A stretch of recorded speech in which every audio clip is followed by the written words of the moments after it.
রোজা রাখলে রোজা ভেঙে যায় 3টা কারণে, নামাজ পড়তে গেলে নামাজ ভেঙে যায় 19টা কারণে, হজ করলে হজ ভেঙে যায় 5টা কারণে। কোরআনের এই আয়াত অনুযায়ী এক বাক্যে স্বীকার করছি আমাদের জাতির পিতা ইব্রাহিম, তাছাড়া আমরা অন্তত কাউকে মানি না। মুফাসসির বলেন কোন মানুষ যদি পৃথিবীতে বাবা হয় তার 13টা দায়িত্ব পালন করা লাগে। তার 1 নম্বরে সন্তানের একটা অর্থবোধক নাম রাখা লাগে। আমার নামও আমার সেই ছোটবেলায় রেখেছিল রানা, পরবর্তীতে মাদ্রাসায় যাওয়ার পরে প্রিন্সিপাল সাহেব পাল্টিয়ে দিয়েছে আমির হামজা। নামটা ভালো না? আমার শরীর চলে না, কিন্তু বাতিলরা এই নাম শুনলে ভয় পায়, মনে করে কি না কি, অথচ আমার শরীর চলে না। নেতৃত্ব দেবে পুরুষ, মহিলারা হবে তার আজ্ঞাবহ। সুতরাং কোন মহিলা যদি নেতৃত্বের ভার গ্রহণ করে, নবীজি বলেন লাইয়ুফলিহা কওমুন, ওই জাতি কখনো সফলতা অর্জন করতে পারে না যে জাতির নেতৃত্বে কোনো মহিলা বসে আছে। আমরা চাই সামনে কোনো মহিলা যেন না আসে, যারা আসবে তারা যেন পুরুষ হয়। 1 নম্বরে মেয়েরা যখন রাস্তাঘাটে আসে তখন ওদের সাজগোজ বেড়ে যায়। এরকম মহিলা দেশে নেই। সম্মানিতা মা বোনেরা, আপনি সাজবেন, আপনার সাজ শুধুমাত্র আপনার স্বামীর জন্যে। স্বামী বাদে যদি কোনো পুরুষের জন্য আপনি সাজগোজ করেন তাহলে কিয়ামতের দায়ুস হয়ে ওঠা লাগবে।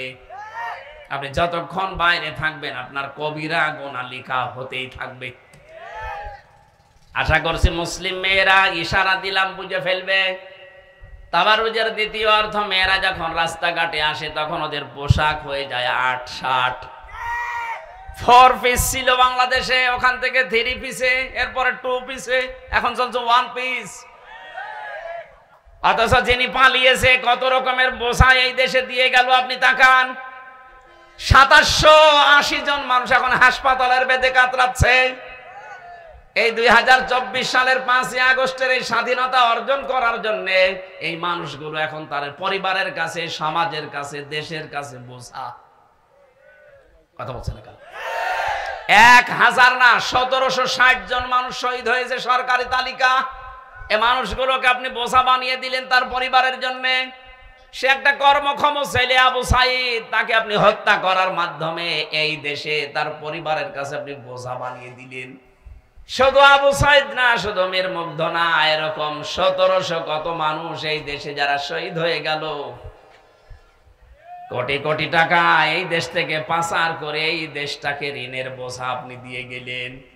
এখন একটা ছেলে মেয়ে যদি এই দেশে জন্ম নেয়, সে 1 লাখ টাকা মাথার উপরে ঋণ। এই জন্য যারা ঋণ করে দেয় মানুষকে, ঋণের বোঝা চাপিয়ে দেয়, তাদের ভেতরে ভয় ভয় আর ভয় আল্লাহ ঢুকিয়ে দেয়। এত ভয় পেয়েছে দুপুরের খাবার খাবে সময় আল্লাহ আইনি, পালিয়েছে। উন্নয়ন এত করলে আপনি পালালেন কেন? যার লজ্জা নেই তার ঈমান নেই, যার ঈমান নেই সে বেঈমান। সুতরাং একেবারে বাংলায় ফতোয়া দেওয়া যাচ্ছে যে উনি বেঈমান। এখন বলেন না উনি হজ করেছে। আরে ভাই, হজ করলে যদি ঈমান থাকে তাহলে আবু জেহেল হজ করেছিল। হ্যাঁ, আবু জেহেল কাবার সভাপতি ছিল। ও কাবা ঘরের সভাপতি থাকার পরও যদি ও বেঈমান হয়, আপনি 560টা মডেল মসজিদ কেন 5 লক্ষ মসজিদ বানালো, আপনি বেঈমান। আমি আপনাকে বলছি না, এরকম কাজ যারা করবে। কিতাবুন উনজিলা ইলাইকা ফালা ইয়াকুন ফি সাদরিকা হারাজুম মিনহু লিতুনযিরা বিহি ইলা আখিরি আয়াত। আল্লাহ পাক বলেন, এই একখানা কিতাব হে নবী আপনাকে আমি দিয়েছি। এটা যখন প্রচার করবেন, মানুষের সামনে যখন এটা উপস্থাপন করবেন, মানুষকে যখন সতর্ক করবেন এই বাণী দিয়ে, তখন আপনার ভেতরে কোনো দ্বিধা দ্বন্দ্ব, ভয় ভীতি, সংশয় সন্দেহ, এমনকি সংকীর্ণতা যেন কাজ না করে। এখানে হারাজন শব্দটা আছে, তাফসিরে মুফাসসিরিন ইকরাম হারাজনের ব্যাখ্যা দিয়েছেন 2টা। 1 নম্বরে যারা কোরআন প্রচার করতে আসবে, আল্লাহ পাক বলেন, হে নবী আপনার এই বক্তব্য শোনার পর অনেক মানুষ এমন আছে শ্রোতা হিসাবে যারা সামনে আছে, তারা এই বক্তব্য না বোঝার কারণে রাগ করতে পারে। এরকম মানুষ দেশে এখন হয়তো নেই, আছে কয়েকটা, তো বাকি ছিল ওগুলো তো অধিকাংশ পালিয়েছে বা বিদায় নিয়েছে। যারা শুনিয়ে না বুঝে রাগ করত, কথা বলেন না কেন? এখন এই শ্রেণীর মানুষ অন্তত এদেশে নেই, এখন কমে গেছে। তাহলে হারাজনের প্রথম ব্যাখ্যা কি বললাম? কোরআন শোনার পরে না বুঝে রাগ করে। দ্বিতীয় ব্যাখ্যা হচ্ছে আবাহমান কাল থেকে এমন এমন নিয়ম নীতি ইসলাম মনে করে মানুষ পালন করে আসছে, আসলে যেটা ইসলাম না। কোরআনে কারীম যদি আপনি তাফসীর করেন ওইগুলো একটাও টিকবে না। তখন যে মানুষগুলো এসেছিল ওরা মন খারাপ করবে, আপনাকে বাধা দেওয়ার চেষ্টা চালাবে, এমনকি হাদিয়া তোফা নজর নিয়াজ বন্ধ করে দেবে। এইটা বাংলাদেশে এখন আছে। আবাহমান কাল থেকে এই দেশে বহু নিয়ম নীতি যেটা ইবাদত মনে করে মানুষ পালন করে, যেহেতু বানানো ইবাদত মানে অন্ধকার, এটাকে আমরা বেদাত বলি। কি বলি? বলেন বলেন। পৃথিবীতে ইসলাম বাদ দিয়ে যত নিয়ম নীতি আছে সব অন্ধকার। সে বেদাত বলেন, কুফরি বলেন, শিরিক বলেন, জুলুম বলেন, যাই বলেন, সব কি? সব অন্ধকার। আর এই পৃথিবীর ময়দান আমরা তিনটা জিনিসকে দেখি, এরা অন্ধকারকে ভালোবাসে বেশি: পেশা, বাদুর আর চামচিকা। কথা বলেন। এই তিনটা নাম শুনে বোঝা যাচ্ছে চেহারা কেমন হবে। এই যাদের নাম বললাম এদেরকে একবার দেখলে আর একবার দেখতে মন চাবে না। এই পেশা যদি কেউ জীবনে একবার দেখে ওকে আবার দোয়া করবে, আল্লাহ আর একবার দেখাও। বাদুরের অবস্থাও তাই, চামচিকাও তাই।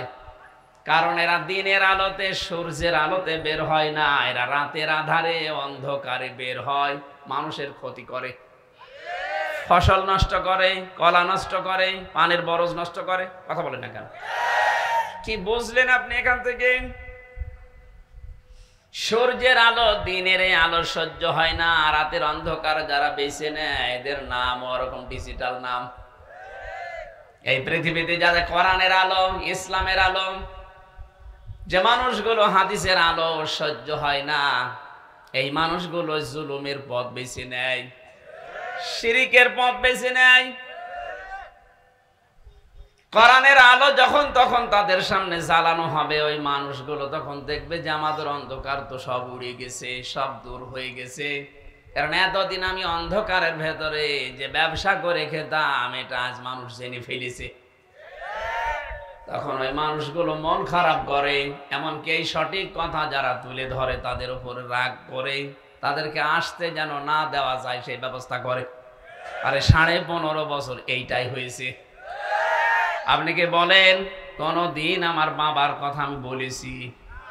কোরআনের কথা বলতে গেলে বাধা তো দেবে তারা, যারা জুলুম করে, যারা শিরিক করে, যারা বেদাত করে।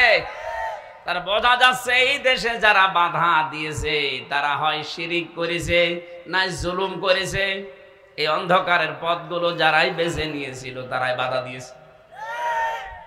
আমার যেহেতু দায়িত্ব আমার মনের ভেতরে যেন কোনো ভয়, ভীতি, দ্বিধা, দ্বন্দ্ব, সংশয়, সন্দেহ, সংকীর্ণতা যেন কাজ না করে, এ নির্দেশ কার? আমরা ওই রকম মন নিয়ে কোরআন উপস্থাপন করব ইনশাআল্লাহ। আল্লাহ আমাদের তৌফিক দেন, বলেন আমিন। দরুদ পড়ছি আমাদের নবী মুহাম্মদ রাসূলুল্লাহ সাল্লাল্লাহু আলাইহি ওয়াসাল্লামের প্রতি। কারণ রাসূলুল্লাহ ছাড়া দরুদ পড়া জায়েজ আছে? বলেন না কেন? রাসূলের উপরে দরুদ পড়তে হয় আর জিকির করা লাগে আল্লাহর। কিন্তু এই মাদারীপুর, ফরিদপুর, গোপালগঞ্জ এই সমস্ত জায়গাতে বহু মানুষ আল্লাহর বরাবর তুলে ফেলে রাসূলকে, বিশেষ করে পাশের জেলা ফরিদপুরে আল্লাহর পাশাপাশি দাঁড় করিয়েছে অনেককেই। আমি আল্লাহর বরাবর, আপনি যদি রাসূলুল্লাহকেও দাঁড় করান আপনার ঈমান থাকবে না, কারণ আল্লাহর পরের স্থান রাসূলুল্লাহর। এই জন্য জিকির করতে হলে জিকির করা লাগবে আল্লাহর, আর দরুদ পড়তে হলে দরুদ পড়া লাগবে রাসূলুল্লাহর। অনেকে না বুঝে হয়তো এটা করেন আর করবেন না। জিকির হবে শুধুমাত্র, কেবলমাত্র, একমাত্র কার নামে? আল্লাহ ছাড়া কারো নামে জিকির করা জায়েজ নেই। সে ইয়া রাসূলুল্লাহ, ইয়া রাসূলুল্লাহ বলেন, আর ইয়া আলী বাবা, শাহ আলী বাবা, দয়াল বাবা যাই বলেন। এমনকি কেউ যদি খাজা বাবা, খাজা বাবা জিকির করে ওর ঈমান চলে যাবে। আমাদের যাদের ঈমান আছে, এখানে যারা বসে আছে আমরা অনেক মানুষ এমন জানি যে ওযু করলে ওযু ভেঙে যায় 7টা কারণে, নামাজ পড়তে গেলে নামাজ ভেঙে যায় 19টা কারণে, রোজা রাখলে রোজা ভেঙে যায় 3টা কারণে, হজ করলে হজ ভেঙে যায় 5টা কারণে।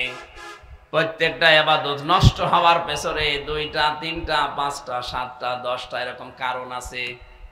আমাদের যে ঈমান জান্নাতে নিয়ে যাবে, আমাদের এই ঈমানও ভেঙে যায়, নষ্ট হয়ে যায় 10টা কারণে। আমরা অনেকে জানি না, কথা বলে না কেন?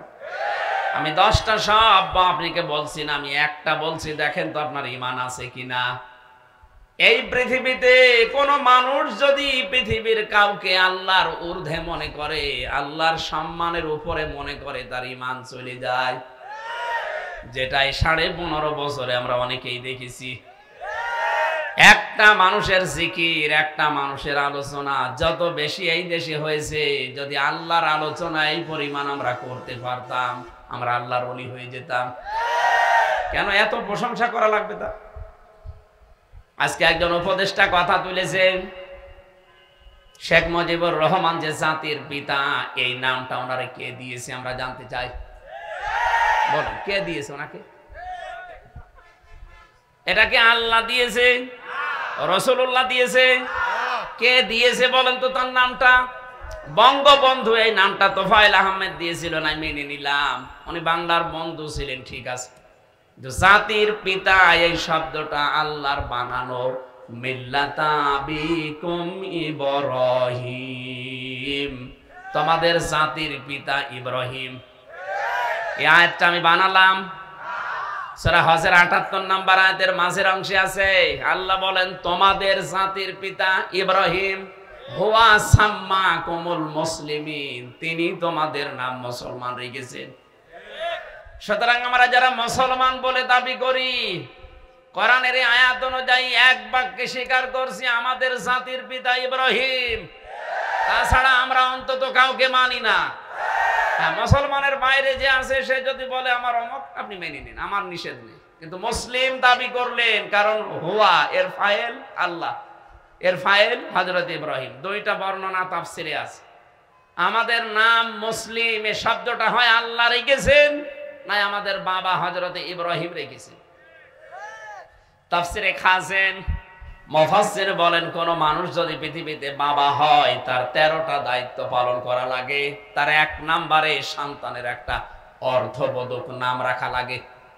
কথা বলছে দেখেন, আমাদের যিনি জাতির পিতা, আমাদের বাবা, উনি এমন একটা সুন্দর অর্থবোধক নাম আমাদের দিয়েছেন, মুসলিম, আত্মসমর্পণকারী।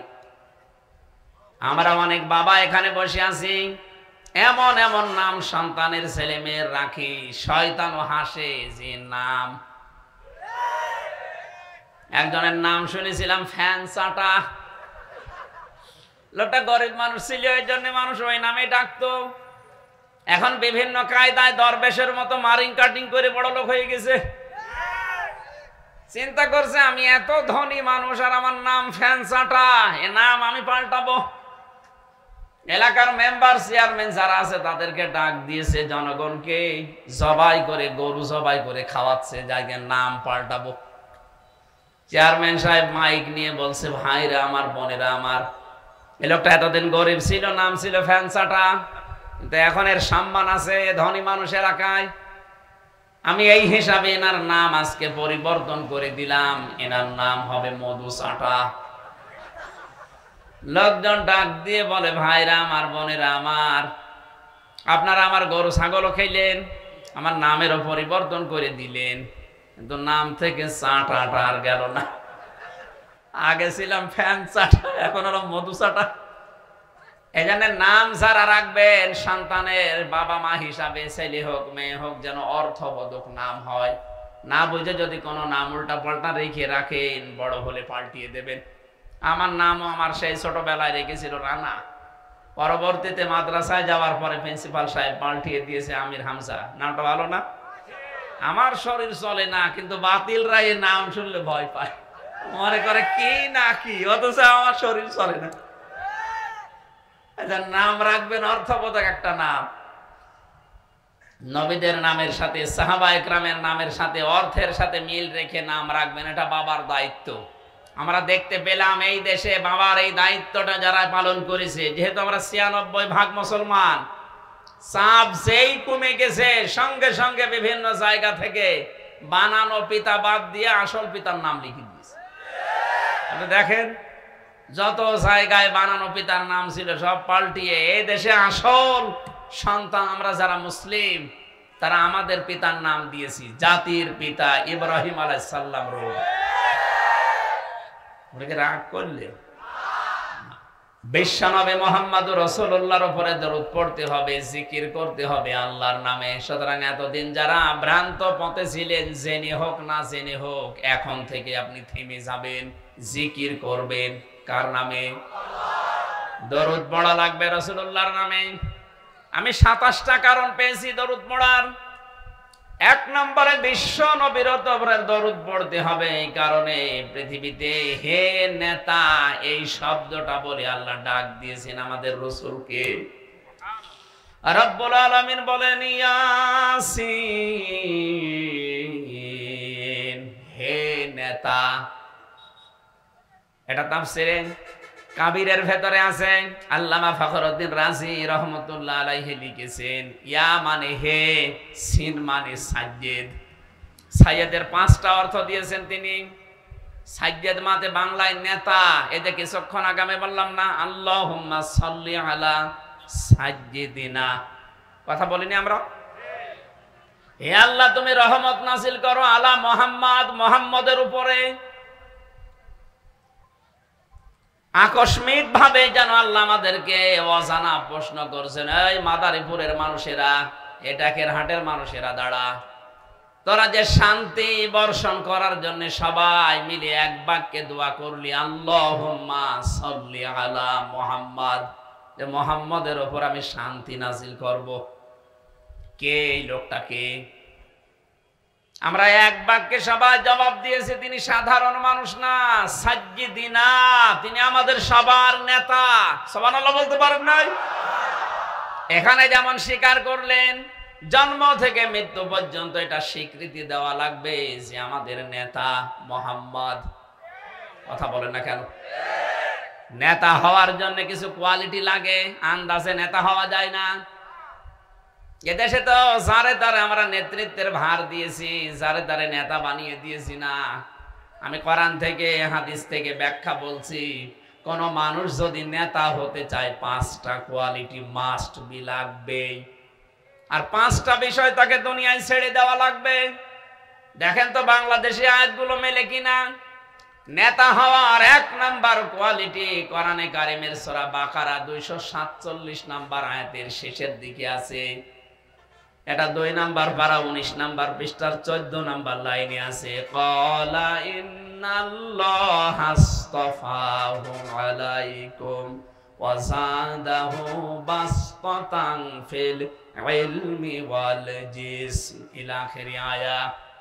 রব্বুল আলামিন বলেন, তোমাদের নেতৃত্ব দেবে তো তারা যেই মানুষগুলোকে আমি আল্লাহ প্রশস্ত জ্ঞান দিয়েছি এবং শক্তিশালী শরীর দিয়েছি, শক্তির অধিকারী যারা। আয়াত প্রমাণ করে নেতৃত্ব দিতে হলে জাতির আপনাকে জ্ঞানের অধিকারী হওয়া লাগবে। কথা বলে না কেন? ২ নম্বরে শারীরিকভাবে শক্তিশালী হওয়া লাগবে আপনাকে। আজ তাকান তো এই দেশের দিকে যারা নেতৃত্ব দিত এখন দিচ্ছে, প্রশ্ন আসতে পারে যারা এখনো নেতৃত্ব দেয় এদের জ্ঞানের বহর কতটুকু আপনি টের পাচ্ছেন না? আমি ৪ জন নেতার নাম বলছি, আপনি রাগ করবেন না, মিলাবেন। তারাও কিন্তু জেনারেল শিক্ষিত মানুষ। ডাক্তার শফিকুর রহমান, ডাক্তার আব্দুল্লাহ মোহাম্মদ তাহের, অধ্যাপক মিয়া গোলাম পরোয়ার, অধ্যাপক মজিবুর রহমান রাজশাহী। এই যে ৪ জনের নাম বললাম, একটাও মাদ্রাসার বারান্দায় কোনোদিন যায়নি। অথচ একটা আলেম, আমরা যারা এই সিলেবাস ভিত্তিক আলেম যারা এই দেশে আলিয়া বলেন কওমি বলেন, আপনি নিয়ে যান তো কোরআনে কারিমের গভীর জ্ঞানগুলো তাদের কাছ থেকে আমি এই জেলখানায় 3টা বছর পেয়েছি। কওমি মাদ্রাসার ৭৬ জন আলেম আমার সাথে ছিল, তাদেরও জ্ঞানের বহর দেখেছি। ডাক্তার শফিকুর রহমানেরও জ্ঞানের বহর দেখেছি। মিয়া গোলাম পরোয়ার একজন কলেজের অধ্যাপক, অথচ কোরআনে কারিমের এত গভীর জ্ঞান রাখে লোকটা, এত তথ্য বের করতে পারে। আমি হাফেজ, মাওলানা, মুফতি, বিশ্ববিদ্যালয় থেকে আমার অনার্স মাস্টার্স করা কোরআনের উপরে, অথচ মনে হয় ওনার কাছে আমি বাচ্চা। আপনি বলেন যে জেনারেল শিক্ষিত হলে জ্ঞান পাওয়া যায় না, তো এরা জ্ঞান কি আকাশ থেকে পেয়েছে নাকি? এদের জ্ঞান অর্জন করা লাগে নাই। নেতৃত্বের কোয়ালিটি প্রথম আপনাকে জ্ঞানী হওয়া লাগবে দুই বিষয়ে, হয় দুনিয়া এবং আখিরাত। আর দুইটা সমান তালেই তাদেরকে আপনি দেখেন প্রত্যেকটা বিষয়ে। ডাক্তার শফিকুর রহমান একজন সার্জন, অপারেশন করে। এই ডাক্তার মানুষকে আল্লাহ কোরআনে এবং হাদিসের এত গভীর সূক্ষ্ম জ্ঞানগুলো দিয়েছেন। আপনি কথা শোনেন 10 মিনিট, দেখবেন তন্ময় হয়ে পড়বেন। উনি সেদিন হাদিস বলছিলেন কুষ্টিয়াতে, খায়রুন নাস মাইয়ানফাউন নাস আও কামা ক্বালা আলাইহিস সালাতু ওয়াস সালাম। সে ছোটবেলা থেকেই তো আমরা হাদিস পড়ছি, কোরআনের আয়াত পড়ছি। এর ভেতরে যে এই তথ্য আছে আমি জীবনে কোনোদিন কল্পনাও ছিল না আমার। মানে ব্যাখ্যা করলেন খায়রুন নাস, পৃথিবীতে সবচাইতে ভালো মানুষ আল্লাহর কাছে, রাসূলের কাছে ওই লোকটা মাইয়ানফাউন নাস। ইয়ানফাউ মুজারে বর্তমান, ভবিষ্যৎ, প্রেজেন্ট, ফিউচার। নবীজি কিন্তু মাইয়ানফাউল মুসলিমুনা দেয়নি, যে মুসলমানের যারা উপকার করে তারা উত্তম মানুষ। তিনি দিয়েছেন মাইয়ানফাউন নাস, মানুষ হয়ে যারা মানুষের উপকার করে, কল্যাণ সাধন করে, মানুষের উপকারের জন্য যারা চেষ্টা চালায় এবং যারা চালাবে ভবিষ্যতেও, এই মানুষগুলো আল্লাহর কাছে, রাসূলের কাছে উত্তম মানুষ। কোনদিন আমি কল্পনা করি না যে এখানে আল্লাহর নবী কেন মুসলিমুনা দিল না। নাস শব্দ দিয়ে নবীজি এত বড় বিশাল মনের পরিচয় দিয়েছেন, কিয়ামত পর্যন্ত এই খায়রুন নাস মাইয়ানফাউন নাস নিয়ে মানুষ চিন্তা ভাবনা করবে, কোল কিনারা পাবে না।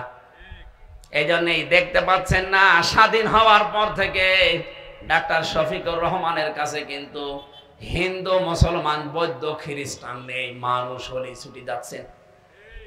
এই কথা বলছেন না কেন?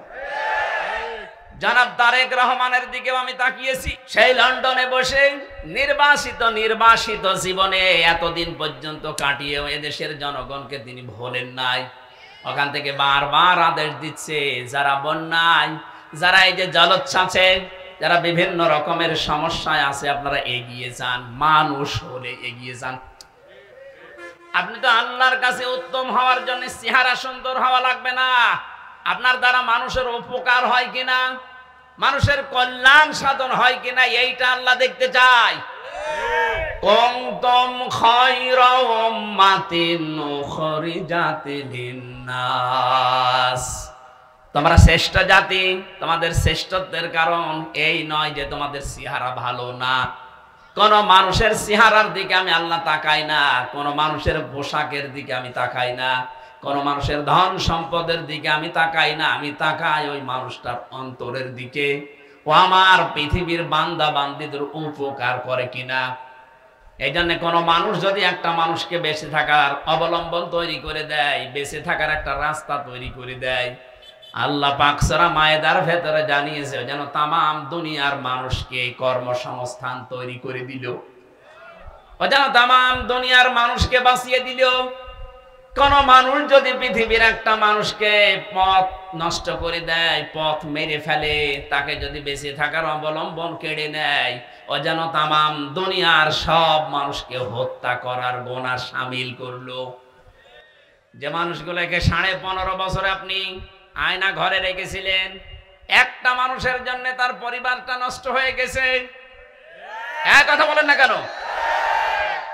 ব্যারিস্টার আরমানকে যারা এই 8টা বছর মাটির নিচে আয়না ঘরে রেখেছেন, আমারও 10 দিন রেখেছিল, মাত্র 10 দিনই আমার অবস্থা খারাপ। আমার এই যে মাজার পেছনে যে হাড় আছে পর্যন্ত এখনো ভালো হয়নি। আমার সাথে মুফতি ফখরুল ইসলাম ছিল, উনি আমারে নিজেই বলছিল, ভাই আয়না ঘরে আমার এই যে হাঁটুর ভেতর দিয়ে হাত লাগিয়েছে, কয়েকটা চুক্তি করেছিল অবৈধ চুক্তির বিরুদ্ধে, আমি একটু কথা বলেছি, এই আমার অপরাধ। একটা দুইটা দিন যদি হতো তা আমি মেনে নিতাম। কয়েক মাস একাধারে মাত্র 2 মিনিট 1.5 মিনিট সময় দিত আমার টয়লেট করার জন্য। সকালে পচা ছোলা দিত, দুপুর বেলা খাবার দিত, মনে হচ্ছে কেউ মাখিয়ে দিয়েছে। আরে ভাই, এভাবে যদি 10 দিন দেয় তাই তো আপনি মরে যাবেন, আর 8 বছর। উনি আমার মাঝে মাঝে বলতো, ভাই যদি আল্লাহর কাছে মরণ কামনা করা জায়েজ নেই, কিন্তু বলতাম আল্লাহ তুমি আমারে মরণ দিয়ে দাও, কারণ আমার সহ্যের বাইরে চলে যাচ্ছে। যে মানুষ শুয়ে থাকে মাটির উপরে, খাটের উপরে, চৌকির উপরে, এই শুয়ে থাকা যে কত বড় নিয়ামত, উনি আমারে বলতো মাঝে মাঝে, যেটা মনে হচ্ছে পৃথিবীর সব চাইতে বড় নিয়ামত শুয়ে থাকা। জেলখানার ভেতরে ফাঁসির কন্ডেম ছেলে দেখতাম, লোকটা একেবারে ষাটপাট হয়ে শুয়ে আছে, হাত পা ছেড়ে দিয়ে। কি ভাই এমন করে শুয়ে থাকেন? বলে এত বড় নিয়ামত আর দুনিয়ায় নেই। আমার প্রথম 3 মাস একাধারে এইভাবে রেখে দিয়েছে 24 ঘন্টা। তার পরিবারটা নষ্ট হয়ে গেছে। আমান আজমি ভাইয়ের স্ত্রী পর্যন্ত অন্য জায়গায় বিয়ে করেছে। আপনি যে পরিবার একটা মানুষকে তার বেঁচে থাকার অবলম্বনটাই নষ্ট করে দিলেন, তাম দুনিয়ার মানুষকে নষ্ট করার গুনাহ আপনার আমলনামায়। আর একটা মানুষকে যদি আপনি বেঁচে থাকার অবলম্বন তৈরি করে দিতেন, তাকে যদি আপনি পথ দেখিয়ে দিতেন যে এই রাস্তায় বেঁচে থাকা যায়, তাম পৃথিবীর মানুষকে বেঁচে থাকার অবলম্বন তৈরি করে দেওয়ার সওয়াব পেতেন। আমি আশা করব যারা নেতৃত্বে আসবেন, প্রথম কোয়ালিটি হবে আপনার জ্ঞান অর্জন করা লাগবে। আমি নাম ধরেই বলছি কারণ আমি পরীক্ষিত। এই বাংলাদেশে কেউ যদি জ্ঞান অর্জনের মাধ্যমে নেতৃত্বের গুণাবলী অর্জন করতে চান, আপনি ছোটবেলা থেকে যদি কোন স্কুল কলেজ বিশ্ববিদ্যালয়ে না পড়ে থাকেন, বাংলাদেশ জামাত ইসলামী একটা টাটকা নির্ভেজাল বিশ্ববিদ্যালয়। আপনি এখানে শুরু করেন, দেখেন রোকন পর্যন্ত হতে হলে মনে করবেন আমি ভার্সিটি শেষ করে আসলাম। আপনাকে আমি আহ্বান জানাচ্ছি, একটু এসে দেখেন। ভার্সিটি পড়েননি জীবনে, কি করে ভার্সিটি পড়া লাগে? এটা একটা জিন্দা ভার্সিটি। এখানে পড়ে দেখেন, আপনাকে ডক্টরেট ডিগ্রি দিয়ে দেবে যদি শেষ পর্যন্ত যেতে পারেন। অনেক কঠিন কাজ এটা, তবুও সহজ হয়ে যাবে যদি প্র্যাকটিক্যাল লাইফে সেট করতে পারেন। 8টা 9টা পয়েন্ট প্রতিদিন পূরণ করা লাগে। 6 মাস একাধারে পূরণ করে দেখেন, আপনার জীবন পাল্টিয়ে যাবে, আমি গ্যারান্টি দিচ্ছি। আমার জীবন পাল্টিয়ে গেছে, এই জন্য বলছি। এই জন্য জ্ঞান অর্জন করা লাগবে। ডাক্তার শফিকুর রহমান, অধ্যাপক মিয়া গোলাম পরওয়ার যেমন দুনিয়ার লাইনেও জ্ঞান অর্জন করেছে। আপনি কোন বিষয় নিয়ে যাবেন জানতো? আর আখেরাতের বিষয়গুলো কোনটা নিয়ে যাবেন, তার সামনে কোন সাবজেক্ট দেবেন, প্রত্যেকটাই মনে হয় কম বেশি তার আয়ত্তে আছে।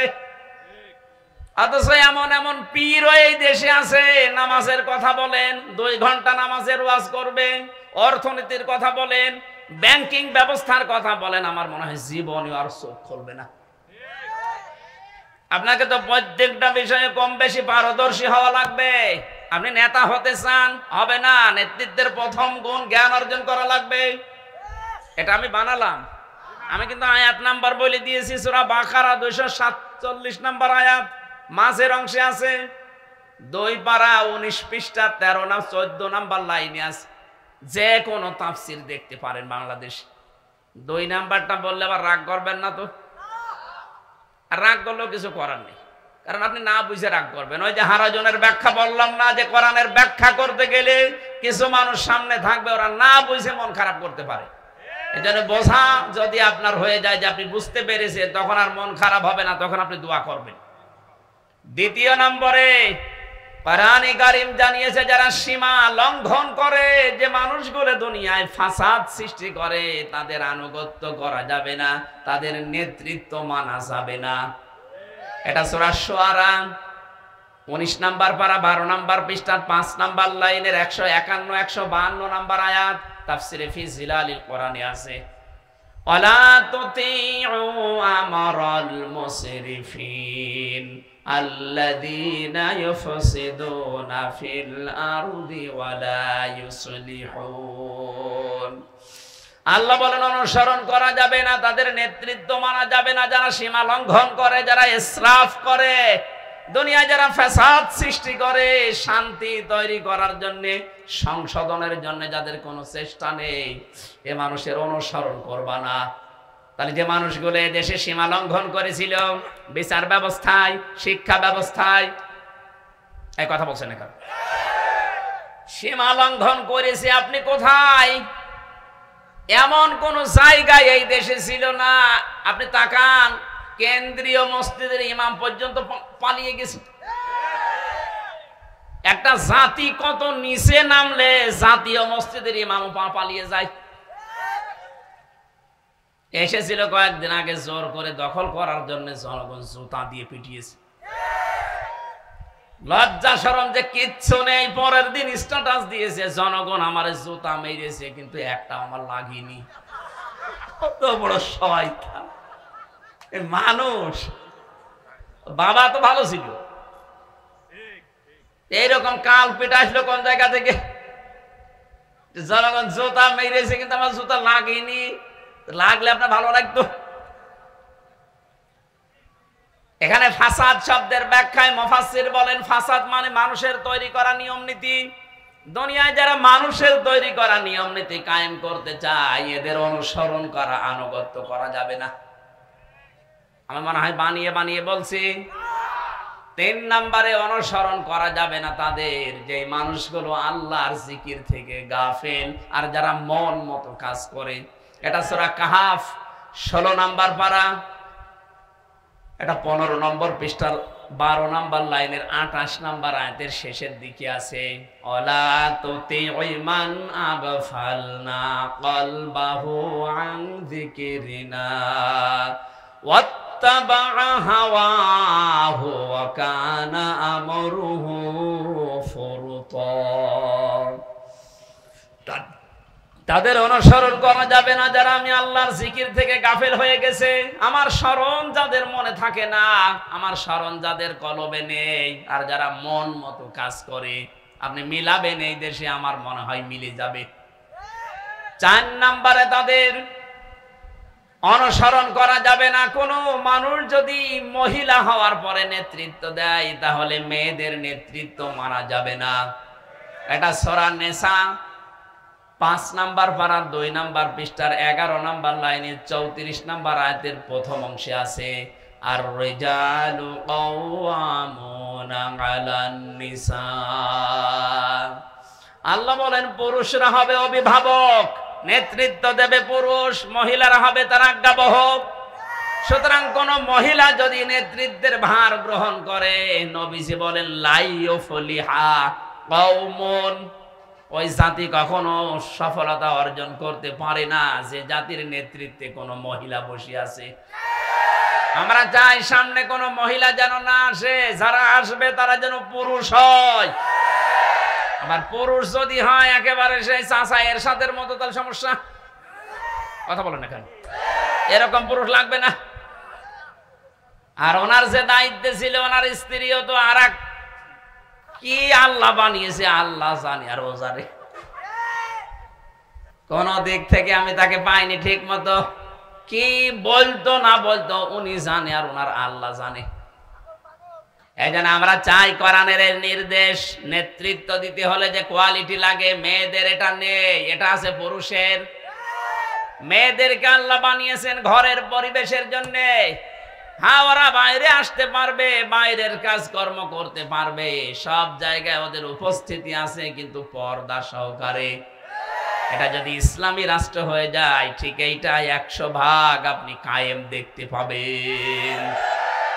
কোরআনে কারীম জানিয়েছে, ওয়াকরনা ফি বুয়ুতিকুন্না ওয়ালা তাবাররাজনা তাবাররুজাল জাহিলিয়াতিল উলা। রব্বুল আলামিন বলেন, এই মেয়েরা ঘরের পরিবেশে থাকবা, বাইরে যখন বের হবা জাহিলি যুগের মেয়েদের মতো রূপ সৌন্দর্য প্রদর্শন করে বের হবা না। তাবাররুজের অর্থ তাফসিরে খাজেন মুফাসসির 3টা দিয়েছেন। কোন মহিলার ভেতরে যদি একটাও পাওয়া যায়, ও জান্নাত দূরের কথা, জান্নাতের ঘ্রাণও পাবে না। এক নম্বরে মেয়েরা যখন রাস্তাঘাটে আসে তখন ওদের সাজগোজ বেড়ে যায়। এরকম মহিলা দেশে নেই? সম্মানিতা মা বোনেরা, আপনি সাজবেন, আপনার সাজ শুধুমাত্র আপনার স্বামীর জন্য। স্বামী বাদে যদি কোনো পুরুষের জন্য আপনি সাজগোজ করেন তাহলে কিয়ামতের দায়ুস হয়ে ওঠা লাগবে। আপনি যতক্ষণ বাইরে থাকবেন আপনার কবিরা গুনাহ লেখা হতেই থাকবে। আশা করছি মুসলিম মেয়েরা ইশারা দিলাম বুঝে ফেলবে। তাবারুজের দ্বিতীয় অর্থ, মেয়েরা যখন রাস্তাঘাটে আসে তখন ওদের পোশাক হয়ে যায় ৮ শার্ট। 4 পিস ছিল বাংলাদেশে, ওখান থেকে 3 পিসে, এরপরে 2 পিসে, এখন চলছে 1 পিস।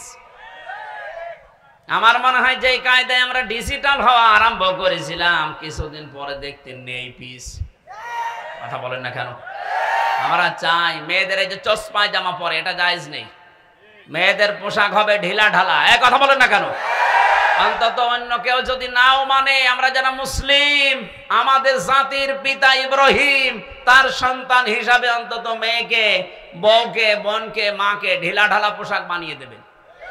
নামাজ পড়ার জন্য সর্বোত্তম পোশাক হচ্ছে সালোয়ার কামিজ। শাড়ি পরে নামাজ হয়, কিন্তু যদি চুল বের হয়ে যায় সেজদা দিতে গেলে আপনার নামাজ বাতিল হয়ে যাবে। এই জন্য আমাদের মাদের, বউদের, মেয়েদের আমরা এমন পোশাক বানিয়ে দেই। আমার মনে হয় সালোয়ার কামিজে খরচও কম। কথা বলেন না কেন? 2000-5000 টাকা দিয়ে যদি আপনি শাড়ি কিনতে পারেন, 350-400-500 টাকা দিয়ে সালোয়ার কামিজ বানাতে পারবেন না? নামাজও হবে, পর্দাও রাখা হবে। হঠাৎ যদি কারো সামনে পড়েও যান, পর্দার মতো ফরজ বিধান লঙ্ঘন হবে না। সুবহানাল্লাহ বলতে পারেন না? আশা করছি আমরা যারা শুনলাম এটা যেন স্বামীকে বলি, ভাইকে বলি, বাবাকে বলি যে আমার সালোয়ার কামিজ বানিয়ে দাও। উল্টা পাল্টা পোশাক আমার দরকার নেই, পোশাকে আমার জাহান্নামে নিয়ে যাবে। 3 নম্বরে মেয়েরা যখন রাস্তাঘাটে আসে তখন ওদের মাজা ওরা হেলে দুলে চলে। এটা একের হাটে লেখায় নেই। এই যে তাবারুজের যে 3টা অর্থ বললাম, একটাও যদি কারো ভেতরে পান, ওরা জান্নাত দূরের কথা, জান্নাতের ঘ্রাণ আর পাবে না। আল্লাহ তুমি আমাদের মেয়েদের, মাদের, বোনদেরকে এই 3টা বিষয় থেকে দূরে থাকার তৌফিক দাও, বলেন আমিন। নেতা হওয়ার 4 নাম্বার, 5 নাম্বার কোয়ালিটি কি? এটা বললে আবার ঝামেলায় পড়ে যাব। এখন তো ঝামেলা নেই। সূরা বাকারা 1ম নাম্বার পারা 18 নাম্বার পৃষ্ঠার 4 নাম্বার লাইনের 124 নাম্বার আয়াত। এটা তাফসিরে ইবনে কাসিরে আছে। ওয়াইযি বাতালা ইব্রাহিমা রাব্বুহু বিকালিমাতিন ফাআতাম্মাহুন্না। আমি এই আয়াতটার ব্যাখ্যা করেছিলাম গত বছর মনে হয় এই জায়গায়, এখানে না কোন জায়গায় এসেছিলাম না? আমাদের জাতির পিতা যিনি, তাকে আল্লাহ 50টা পরীক্ষা করেছিলেন দুনিয়ায়। আল্লাহ বলেন প্রতিটি পরীক্ষায় হযরত ইব্রাহিম ফার্স্ট ক্লাস ফার্স্ট হয়েছেন। ফাতাম্মাহুন্না, প্রতিটি তিনি পরিপূর্ণ করে দেখিয়েছেন। ওই 50টা পরীক্ষার উপরে গত বছরের আমার আলোচনা ছিল। হয়তো কয়েকটা পয়েন্ট বলার পরে আমার গলা পারেনি, এই জন্য বলিনি। আল্লাহ বলেন 50টা পরীক্ষার সর্বশেষ পরীক্ষায় যখন তিনি উত্তীর্ণ হয়ে গেলেন, আমি তখন তাকে ঘোষণা দিয়েছি, ক্বালা ইন্নী জাইলুকা লিন্নাসি ইমামা। হে ইব্রাহিম, আমি তোমাকে মানব জাতির জন্য নেতা বানিয়ে দিলাম। হযরত ইব্রাহিম প্রশ্ন করেছিলেন, ক্বালা ওয়া মিন যুররিয়াতি, হে আল্লাহ, যে নেতৃত্ব দেওয়ার গুণাবলী, নেতা হওয়া, এটা কি শুধু আমি নিজেই পেলাম নাকি আমার সন্তানাদি যারা আসবে দুনিয়ায় কিয়ামত পর্যন্ত এরা পাবে? আল্লাহ সাফ জবাব দিয়েছেন, ক্বালা লা ইয়ানালু আহদিজ জালিমিন। এখানে যারা আলেম আছে জিজ্ঞাসা করেন, ইয়ানালু এটা মোসারে, বর্তমান, ভবিষ্যৎ, প্রেজেন্ট, ফিউচার। আল্লাহ বলেন কোন জালেমের জন্য আমার অঙ্গীকার এখন নেই, ভবিষ্যৎ বলতে কিয়ামত পর্যন্ত নেই। এই জন্য যারা জালেম তারা জাতির নেতা হতে পারবে না। জালেমদেরকে নেতা হওয়া জায়েজ নেই। অথচ 15.5 বছরে যারা যত বড় জালেম তারা তত বড় নেতা ছিল। নেতা হওয়ার যে 5টা কোয়ালিটি বললাম, 1 নম্বরে জ্ঞান থাকা লাগবে, 2 নম্বরে সীমা লঙ্ঘনকারী হবে না, 3 নম্বরে আল্লাহর জিকির থেকে স্মরণ থেকে যে গাফেল হবে না। 4 নম্বরে কোনো মহিলা নেতা হতে পারবে না। 5 নম্বরে কোনো জালেম নেতৃত্ব দিতে পারবে না। এই 5টার বাইরে যাদের গুণ আছে আল্লাহ তাদেরকে নেতৃত্বের আসনে যেন বসিয়ে দেন, বলেন আমিন। আমরা কোরআনে কারিম থেকে একটা মাত্র আয়াত পড়েছি।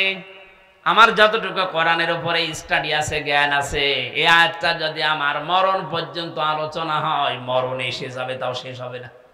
এত কথা আল্লাহর ভেতরে লুকিয়ে রেখেছেন। তাফসীরুল কোরআন মাহফিল লিখে দিয়েছেন, আমরা তাফসীর আকারে এখান থেকে একটু বের করি।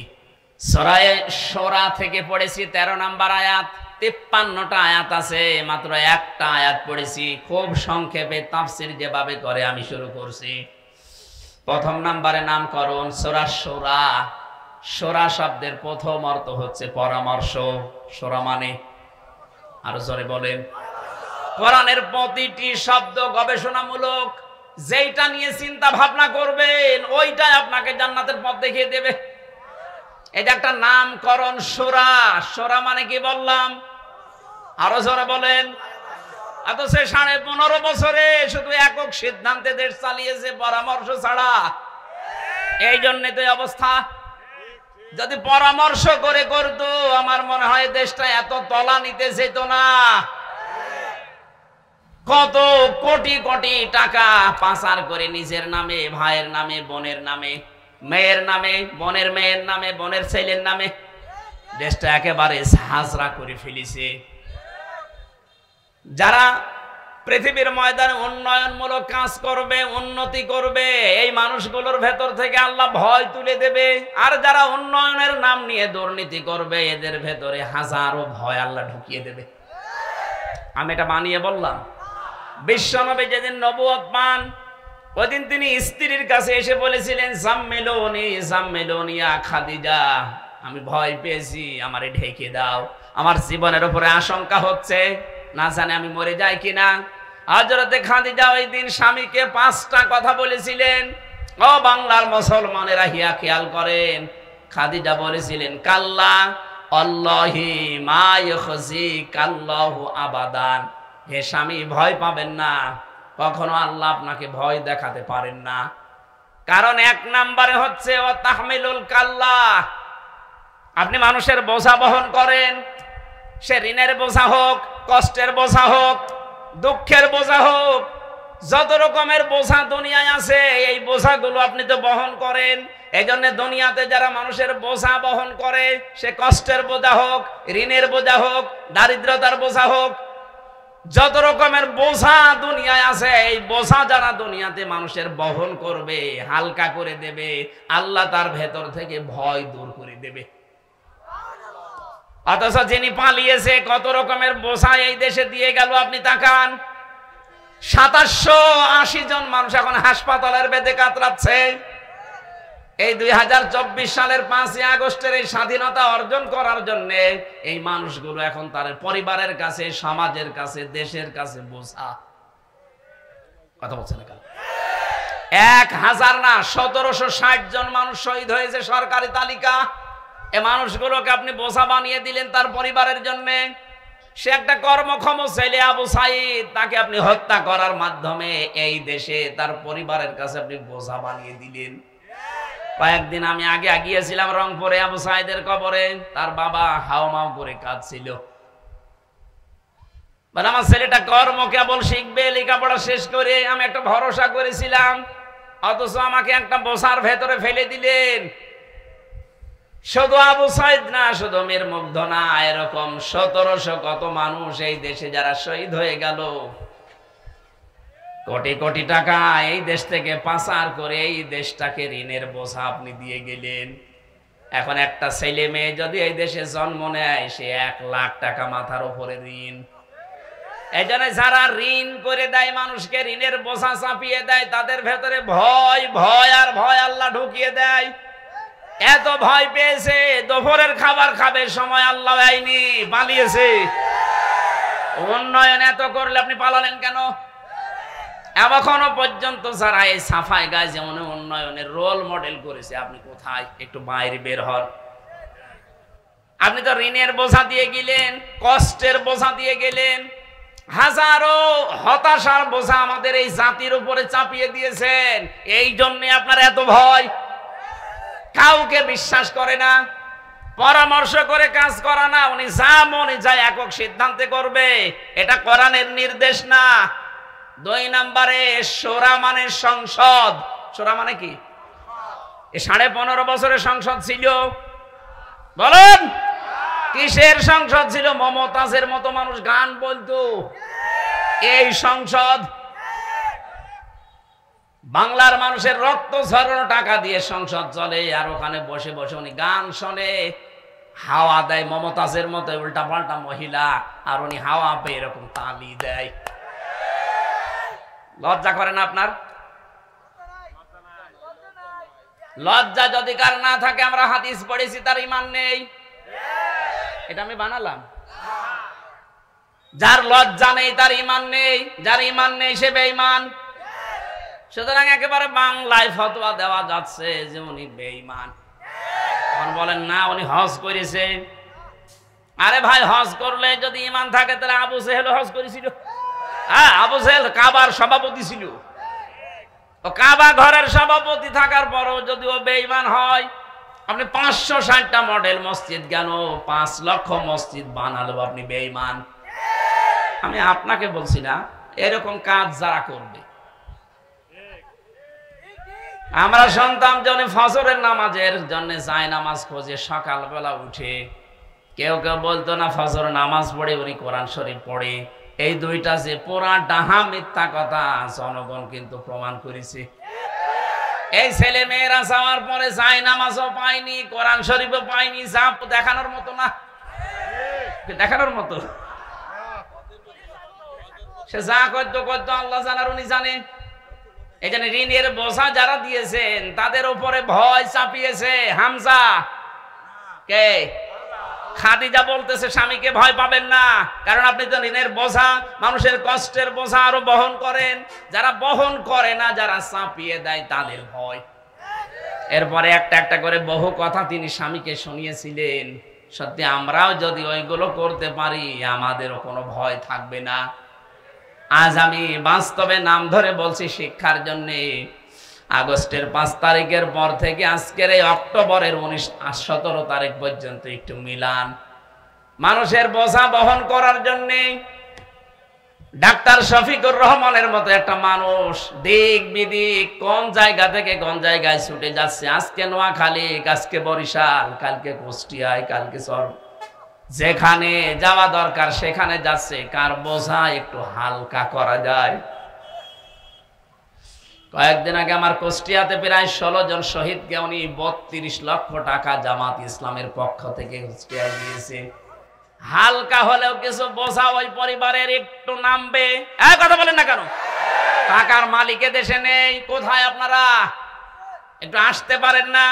যাদের জন্য স্বাধীনভাবে কথা বলতে পারছেন, তারা আজ যে বোঝা হয়ে আছে পরিবারের জন্য, খোঁজ নিয়েছেন কোনদিন?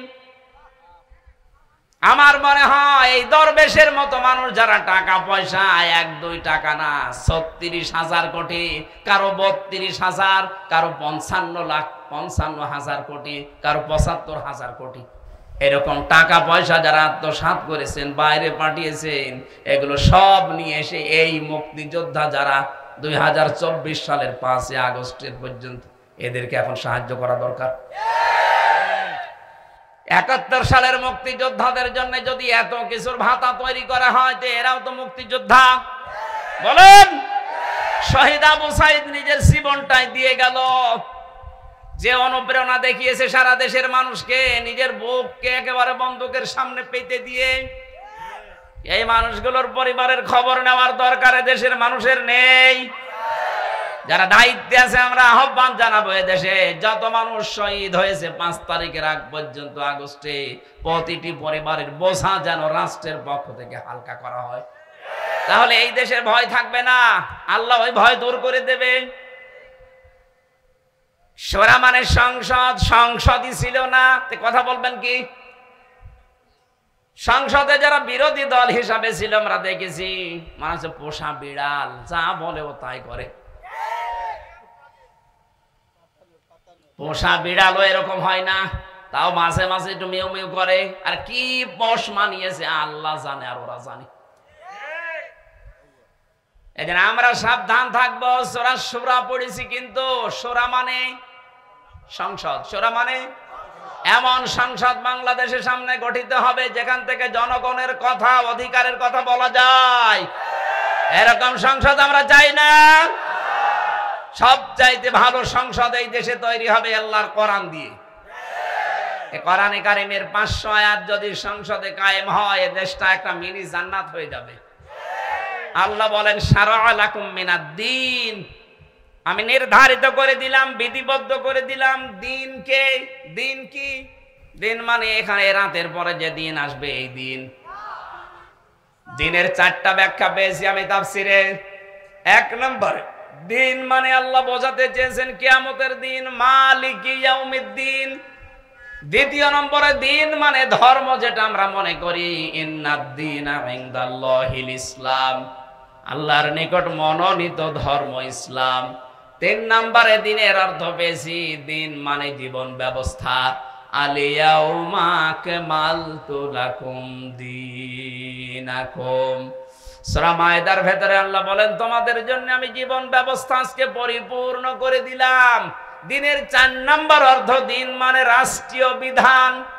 এটা আমরা অনেকে না বুঝলে ফেরাউন বুঝেছিল।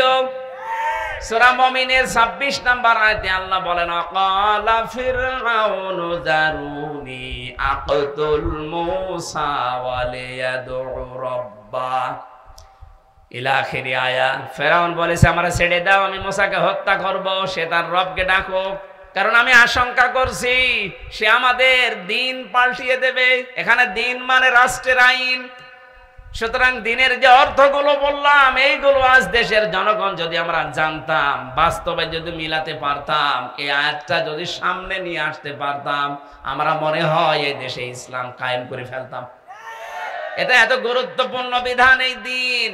আল্লাহ বলেন হে নবী, আপনাকে না, নূহ আলাইহিস সালামকে আমি এই নির্দেশ দিয়েছিলাম, আপনাকেও দিলাম। এমনকি আপনার আগে আমি ইব্রাহিম, মুসা, ঈসা এদেরকে একই কথা বলেছি, আন আকিমুদ্দিন, যে আমার দিন কায়েম করো। এই কথার এত গুরুত্ব দিলেন কেন? পৃথিবীর প্রতিটি নবীর ভেতরে আমরা যতটুকু ইতিহাস জানি, 25টা নবীর ইতিহাস কোরআনে আছে। অন্যান্য লক্ষাধিক নবী আল্লাহ দুনিয়ায় পাঠিয়েছেন। আমার এই ছোট্ট জীবনে আমি শত নবীর জীবনী পড়েছি। তাদের শরীয়তে হয়তো কিছু না কিছু কম বেশি ছিল, কিন্তু প্রতিটি নবীর শরীয়তে এই কথাটা প্রত্যেকটা জায়গায় ছিল, আন আকিমুদ্দিন, দিন কায়েম করো, ওয়ালা তাতাফাররাকু ফি, এ বিষয়ে কোনো মতপার্থক্য করা যাবে না, কোনো ফতোয়াবাজি এখানে চলবে না। সুতরাং এ দেশে দিন কায়েম করা লাগবে, এইটাই ফাইনাল। এ বিষয়ে কোনো ফতোয়া নেই। হ্যাঁ, মতপার্থক্য আমাদের অন্য বিষয়ে থাকবে।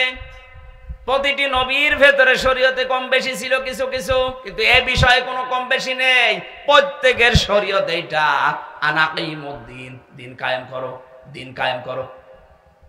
গুরুত্বপূর্ণ বিষয় কেন? কারণ দিন কায়েম হলে হালালকে হালাল, হারামকে হারাম জেনে ছেড়ে দেওয়া যায়। কথা বলেন না কেন? মান করাল কোরআনা ফাস্তাজহারাহু, কেউ যদি কোরআন পড়ে আর কোরআনকে বিজয় করার জন্য চেষ্টা চালায়, ফাহাল্লা হালালাহু ওয়া হাররামা হারামাহু আদখালাহুল্লাহুল জান্নাহ, ও তখন হারামকে হারাম, হালালকে হালাল জেনে মানতে পারবে, তাহলে পৃথিবী হয়ে যাবে তার জন্য একটা মিনি জান্নাত। জোরে বলেন সুবহানাল্লাহ। আল্লাহ পাক বলেন হে নবী, এই কথাটা আপনি যখন মুশরিকদেরকে বলবেন, তারা কিন্তু মন খারাপ করবে। কে বলছেন? কাবুরা আলাল মুশরিকিনা মা তাদউহুম ইলাই, এই কথাটা মুশরিকদেরকে বললে ওরা রাগ করবে। সুতরাং বাংলাদেশে যারা মুশরিক, যারা শিরিক করে, তারা দিন কায়েমের কথা শুনলে রাগ করবে, অন্য কেউ রাগ করতে পারে না। এখন যে আলেমগুলো দিন কায়েমের কথা শুনলে রাজনীতি মনে করে, দুনিয়ার কাজ মনে করে, ফিতনা মনে করে, ওটা আলেম না, ওটা জালেম।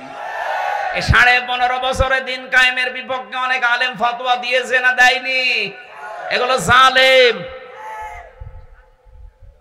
আল্লাহু ইয়াজতাবি ইলাইহি মাইয়াশা, আল্লাহ যাকে নির্বাচিত করেন, মনোনীত করেন, তাকে দিন কায়েমের জন্য রাস্তায় নিয়ে আসেন।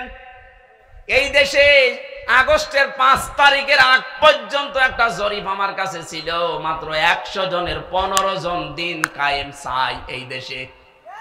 কিন্তু এই 2 মাস কয়েকদিনের ব্যবধানে একটা রিপোর্ট আমি পেয়েছি আল জাজিরার, ওনারা জানিয়েছে বাংলাদেশে এখন 100 জনের 58 জন মানুষ চাইছে দেশে দিন কায়েম হোক।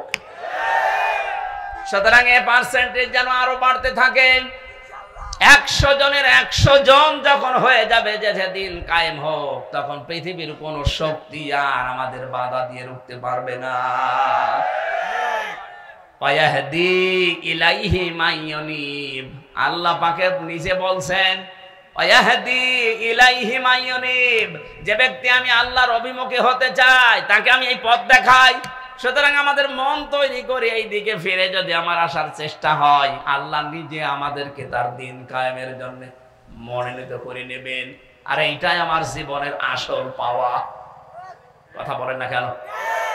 আমি যদি দিন কায়েমের জন্য আল্লাহর কোনো কাজে না লাগি, তে আমার জীবন দিয়ে করব কি? আমি তো আর 60 বছর 70 বছর পরে এখানে বসে থাকতে পারবো না, এমনি বিদায় নেব। সুতরাং আমাদের উচিত হচ্ছে আমার জীবন, যৌবন, আমার মরণ, আমার যা আছে দুনিয়াতে সব দিন কায়েমের জন্য আমি অক্ষ করে দিলাম। কুল ইন্না সলাতি ওয়া নুসুকি ওয়া মাহইয়ায়া ওয়া মামাতি লিল্লাহি রাব্বিল আলামিন।